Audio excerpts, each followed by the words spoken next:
Buenas tardes a todos y a todas.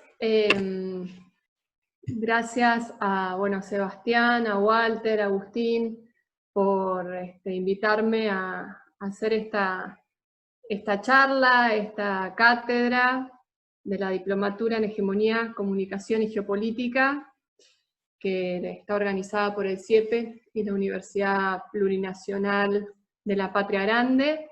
Así que un gusto poder ser parte y saludar a los compañeros, a todos los estudiantes de diferentes países latinoamericanos que la están cursando, y espero que esta clase también aporte para poder profundizar y repensar la geopolítica desde la Patria Grande.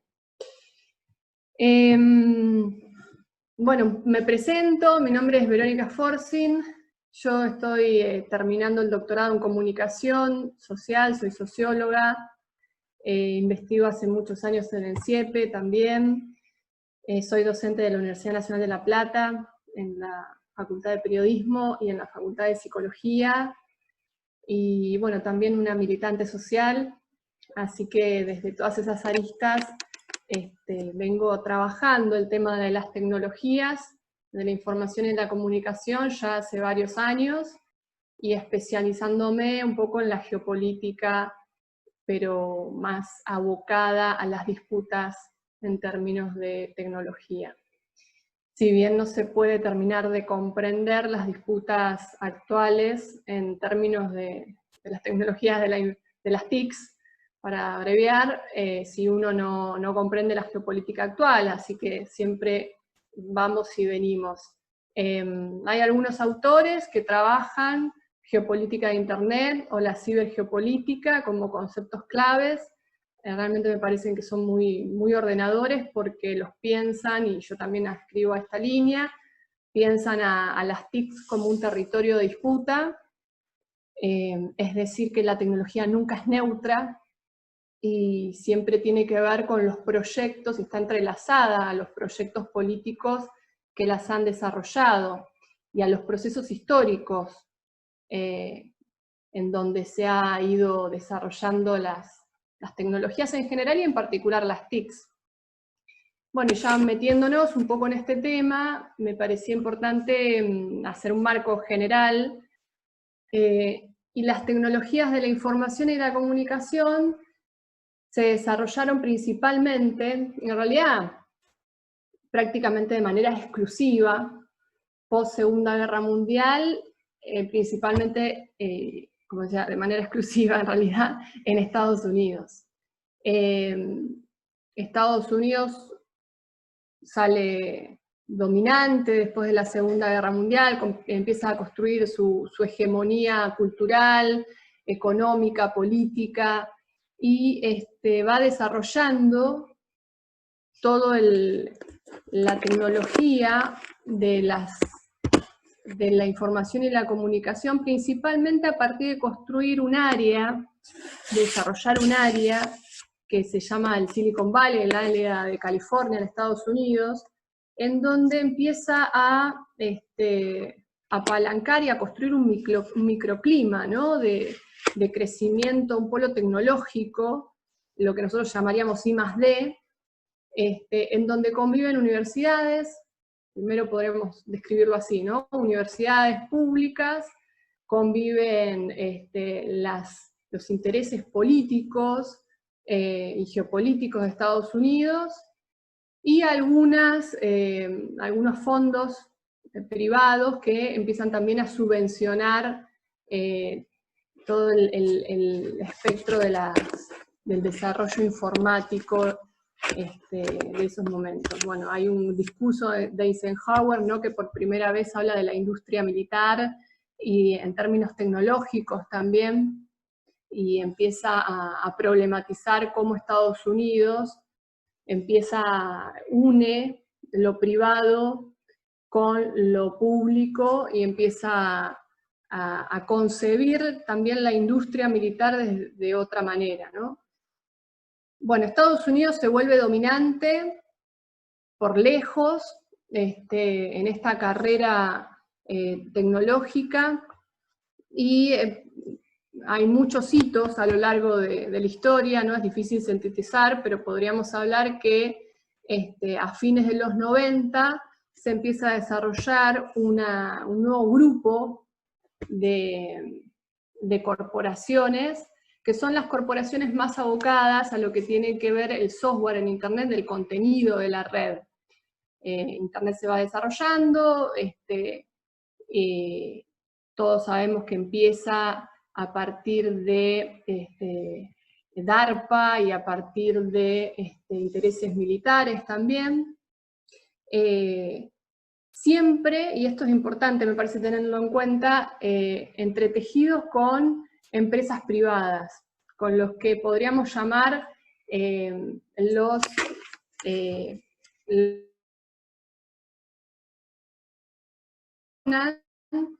alrededor del Estado, y van creciendo también a partir de fuertes subvenciones por parte del Estado. Entonces estas corporaciones, las llamadas telco, se desarrollan desde los 50 hasta fines de los 90, son dominantes en lo que tiene que ver el desarrollo de Internet, porque gracias a estas telcos se profundiza y se vuelve global todo el soporte físico de la red. Entonces, teníamos a las telco, que históricamente fueron las que pudieron desarrollar la red, y a fines de los 90, a principios de los años 2000, tenemos este nuevo grupo de corporaciones muy apalancadas por fondos financieros, que son las corporaciones que tienen que ver con el contenido, con el software de las redes. Son culturalmente, estas dos tipos de corporaciones son distintas, tienen origen distinto, unas vienen más del sur de Estados Unidos, son más proclives ideológicamente a sentirse identificadas con el Partido Republicano, mientras el Silicon Valley y las empresas y las corporaciones, las startups, ¿no?, que nacen en el Silicon Valley, en California, se identifican más con el Partido Demócrata, y chocan entre sí. Tienen intereses que son contrapuestos. ¿Quién se queda, si se quiere, con las subvenciones del Estado? Quienes también pueden ir ampliando su red de negocios y desarrollan toda la cadena de valor en términos de las tecnologías de la información y la comunicación. Entonces, hay una fuerte disputa entre estos dos grupos de corporaciones. Ahora, a partir y esto me parece lo interesante de trabajar ahora, a partir de los 2000 empieza a desarrollarse una nueva forma de negocios que algunos autores llaman capitalismo de la vigilancia, o el capitalismo postindustrial, el capitalismo tecnológico, diferentes denominaciones, para mostrar, digamos, a mí me parece que esta es la mejor denominación, un nuevo régimen de acumulación. ¿Por qué un nuevo régimen de acumulación? Porque, como les decía, cambia la forma de hacer negocios, pero ahora vamos a ver cómo esta forma de hacer negocios impacta en toda la industria y en todas las cadenas de valor, no solo de la tecnología, sino en la industria en general. Yo acá había desarmado un gráfico que por ahí me parece interesante que lo podamos compartir. En los años 2000, seguramente muchos de ustedes se acuerdan, se produce el estallido de las .com, y este estallido pone patas para arriba la industria que se desarrollaba en el Silicon Valley, la cuestiona fuertemente, y la propuesta, que de hecho la desarrolla Google principalmente, la propuesta para salir de la crisis económica a partir de un apalancamiento que tenían estas corporaciones, un apalancamiento que lleva a la gran crisis, porque eran promesas siempre a futuro, ¿no? de la utilidad de las startups. Había dos caminos posibles. O estas empresas empezaban a cobrar por publicidad y a cobrar el uso de sus propios programas, es decir, cada uno de nosotros iba a tener que pagar por usar WhatsApp o por usar Google, por usar cada uno de estos software. O el otro camino era empezar, a partir de un fuerte apalancamiento, a pensar en un nuevo modelo de negocios. El modelo de negocios empezó a utilizar los datos, que siempre fueron casi como secundarios en su primer formato, si se quiere. Las corporaciones que desarrollaban, por ejemplo, Google, que desarrollaba un buscador, o Microsoft, que desarrolló el Office de las computadoras. Todas estas propuestas iban recopilando datos de la población. Pero estos datos eran algo secundario, no eran algo que estas empresas utilicen en términos de maximizar sus ganancias. Bueno, a partir de esta crisis se ve la posibilidad de que estos datos extraídos de la población puedan tener una utilidad mercantil y que permitan comprenderlos como mercancía, y a partir de comprenderlos como mercancía poder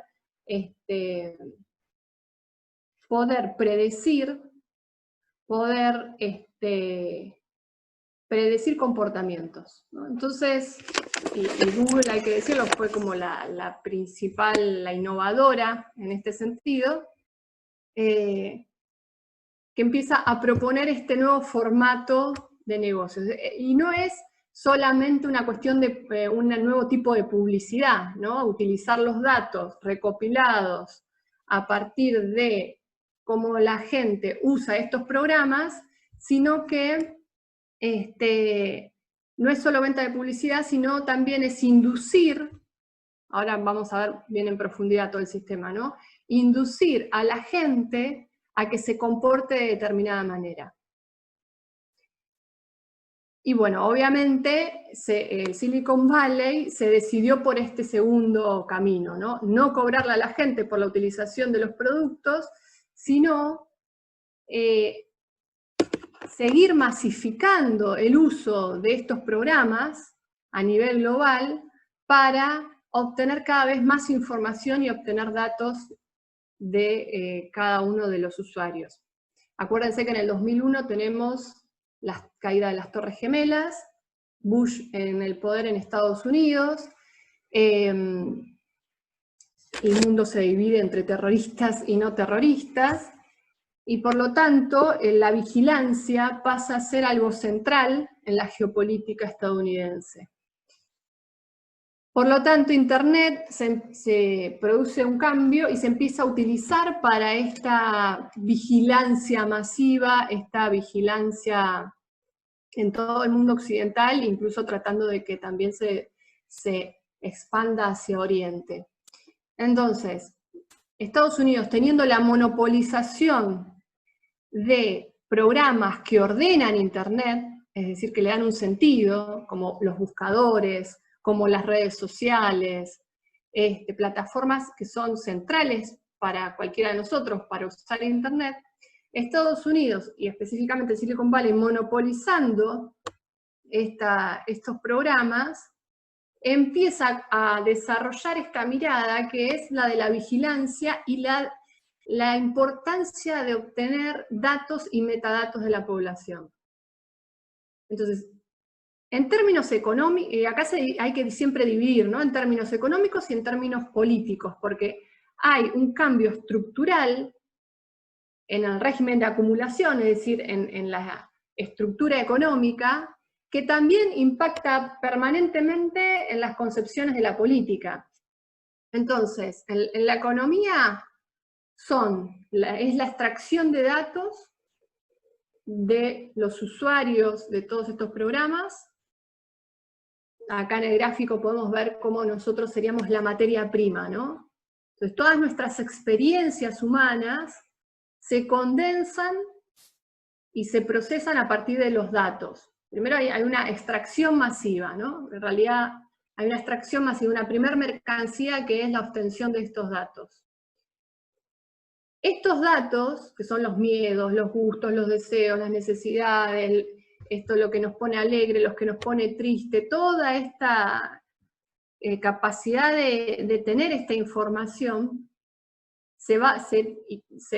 también permite el desarrollo de la inteligencia artificial. La inteligencia artificial tiene varias formas de ir desarrollándose, con el deep learning o el machine learning, pero centralmente siempre necesita la incorporación masiva de datos. Entonces, la inteligencia artificial se desarrolla a partir de toda esta cantidad de datos que se van pudiendo incorporar.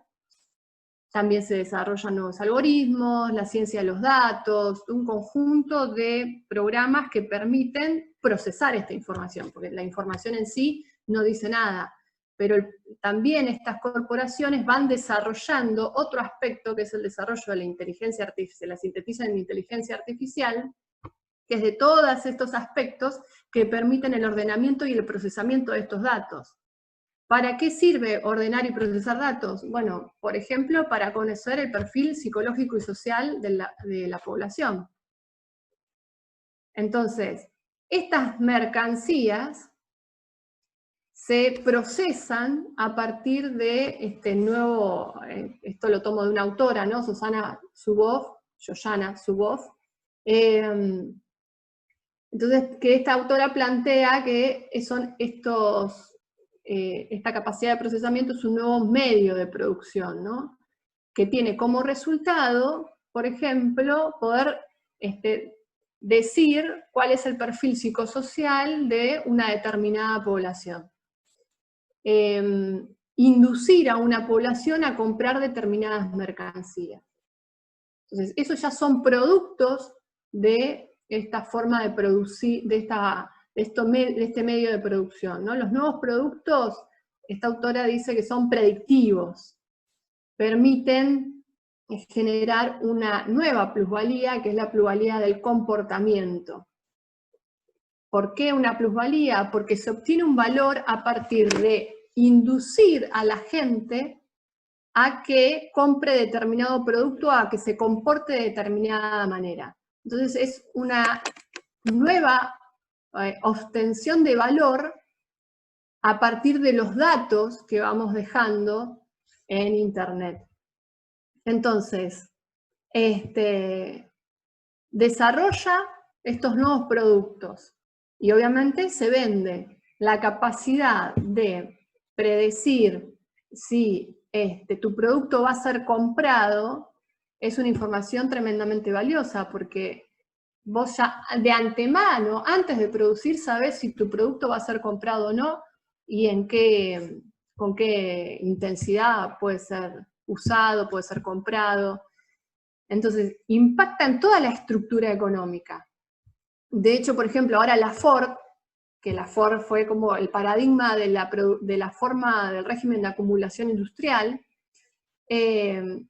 también está incorporando todo este dispositivo de inteligencia artificial, ¿no? De capitalismo de la vigilancia. Es decir, entender a los que van a ser los futuros consumidores, conocerlos y después inducirlos a comprar esta mercancía. Es decir, yo apuesto a que vos te vas a comportar de determinada manera. Y eso es lo que se vende. Por eso es el comportamiento predictivo lo que está en venta. Bueno, entonces, esta estructura, sistema, no solamente funciona en términos impactando en lo económico, sino que modifica la política, modifica cómo se entiende la política e intenta empapar el funcionamiento de las instituciones. Entonces, esto no solamente permite utilizar los datos para manipular y poder decir que la gente se va a comportar de determinada manera, sino que a comprar un producto, sino que funciona también utilizando toda esta cantidad de información de cada uno de nosotros para manipularnos y tratar de que nosotros compremos tal o cual candidato. Y esto es lo que salió a la luz con Cambridge Analytica, específicamente, y hay muchos estudios de este tema, en las elecciones de Donald Trump. Si bien Obama también utilizaba esta tecnología, ya se venía usando en varias elecciones, pero Trump da un salto cualitativo respecto de cómo se utilizaba anteriormente. Entonces, se sabe que se compró más de los datos de 200 millones de estadounidenses, y a partir de esos datos se hizo una campaña política en donde a partir de cada tema había 8, 10 discursos distintos, y ese discurso es el que se le daba a una persona determinada para convencerla de votar a Trump o anular el voto de Hillary Clinton, ¿no? Entonces, la pregunta es, ¿esto es publicidad engañosa? ¿Nada más? No, no es solamente publicidad engañosa, es un sistema que se está utilizando. Porque publicidad engañosa implicaría que todas las empresas podrían hacer lo mismo. Y en realidad sabemos que hay una monopolización extrema en Internet y por parte de estas corporaciones que son las únicas que pueden acaparar los datos, o sea, obtener los datos. Por ejemplo, Facebook tiene hoy más de 2.700 millones de usuarios en el mundo occidental, ¿no? Google monopoliza las búsquedas del 95% de los servidores de computadoras del mundo occidental. Microsoft monopoliza el Office, no solamente también del 90% de los usuarios del mundo occidental, sino de los estados. Entonces, son corporaciones tremendamente monopólicas en lo que es la capacidad de acumular datos, porque es como a nosotros nos llega a Internet, como nosotros podemos acceder a Internet, y a la vez son monopólicas en la capacidad del procesamiento de esta información.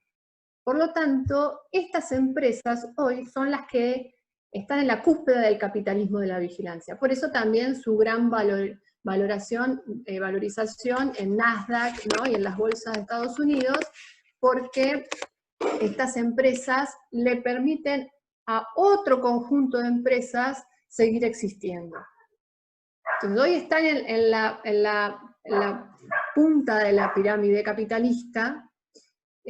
Por eso hoy el capitalismo está cada vez más entrelazado a estas corporaciones. Y esto, como les digo, o sea, se va esta lógica de acumulación, este modelo de negocios, pero creo que el concepto más ajustado es este nuevo régimen de acumulación, impacta en todas las otras industrias, en la industria automotriz, ni hablar en la industria de las mercancías de alimentos y la producción de alimentos y demás, ¿no? Entonces impacta en toda la estructura industrial. Todas tienen que acoplarse al capitalismo de la vigilancia. ¿Y qué pasa con la política? Pareciera que la política también tiene que acoplarse al capitalismo de la vigilancia. Pero si todos nos rendimos ante esta lógica de acumulación, implica que la democracia está en juego, implica que la democracia va a estar atada a estas pocas corporaciones. Porque, como les decía antes, esto no es una lógica en la que digamos, bueno, ahora todos podemos hacer lo mismo, y tenemos las mismas herramientas para hacer lo mismo, para inducir a la gente a que nos vote. No tenemos estas herramientas, no las vamos a tener tampoco, por lo tanto, de lo que se trata es de poner en tela de juicio esta forma de acumulación para romper una estructura que te hace cada vez más dependiente. Si nosotros creemos que tenemos que tratar de contactarnos con Facebook y con Google para obtener bases de datos, para tener información que va a ser la que ellos quieran que vos tengas, para tratar de a partir de ahí hacer una política que esté en relación a los gustos de la gente, en realidad estamos reproduciendo una estructura que nos hace cada vez más dependientes de estas grandes corporaciones. Por eso hay que poner en tela de juicio el capitalismo, la lógica sistémica del capitalismo de la vigilancia. Por eso hay que seguir pensando la política de otra manera.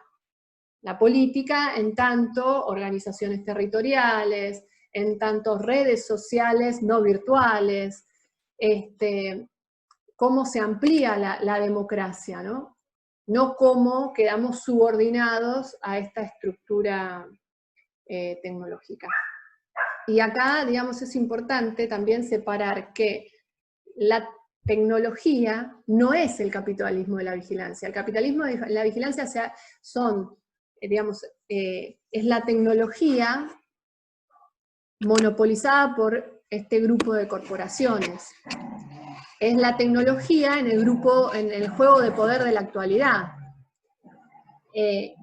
Hay que diferenciar, porque la tecnología es lo que está en disputa, justamente. La tecnología es lo que tenemos que disputar, la capacidad, por ejemplo, de la patria grande de desarrollar la soberanía tecnológica y la soberanía en términos de comunicación. Entonces, eso es justamente lo que hoy está en juego y lo que hoy está en disputa, sobre todo en este tiempo de pandemia y del COVID-19. Estamos viendo cómo hay una aceleración de la acumulación de datos por parte de las empresas de Silicon Valley. Pero también este distanciamiento social en el cual estamos prácticamente toda Latinoamérica hoy inmersa, también nos permite problematizar qué programas estamos usando, por lo menos empezar a visualizar el grado de dependencia tecnológica en el cual nos encontramos, para comprender que necesitamos de un mundo multipolar que haga de contrapeso de estas tecnologías de Estados Unidos. Y acá me voy un poquito más a lo geopolítico. Esta descripción del capitalismo de la vigilancia es la descripción de las tecnologías entendidas con la lógica de Estados Unidos, ¿no? Y al servicio de sus intereses. Ahora,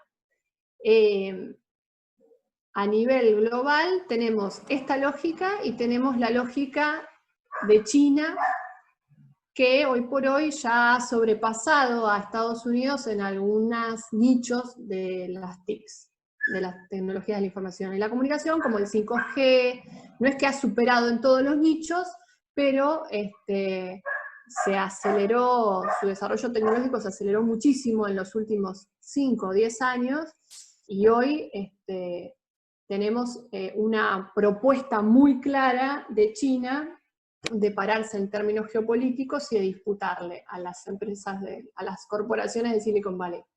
Ahora, China tiene una lógica de extrema vigilancia en términos poblacionales.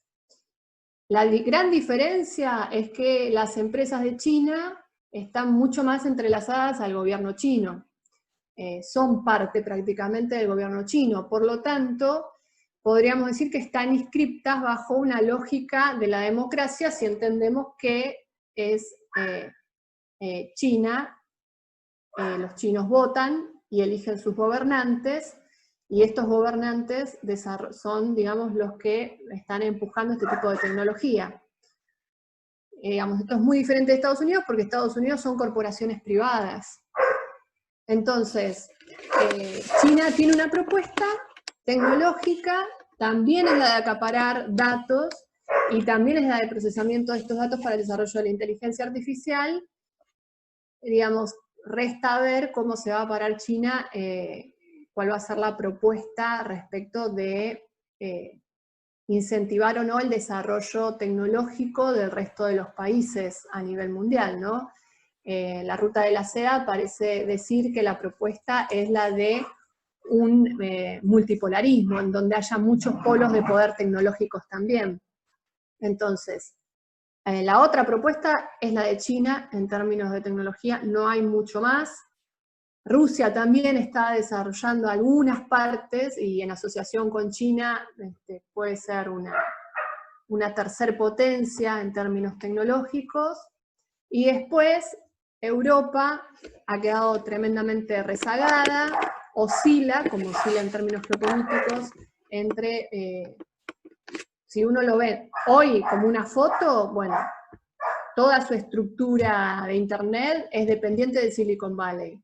Ahora está empezando a tener cada vez más negocios con China y a ampliar, si se quiere, hacia China para no quedar tan dependiente de Estados Unidos.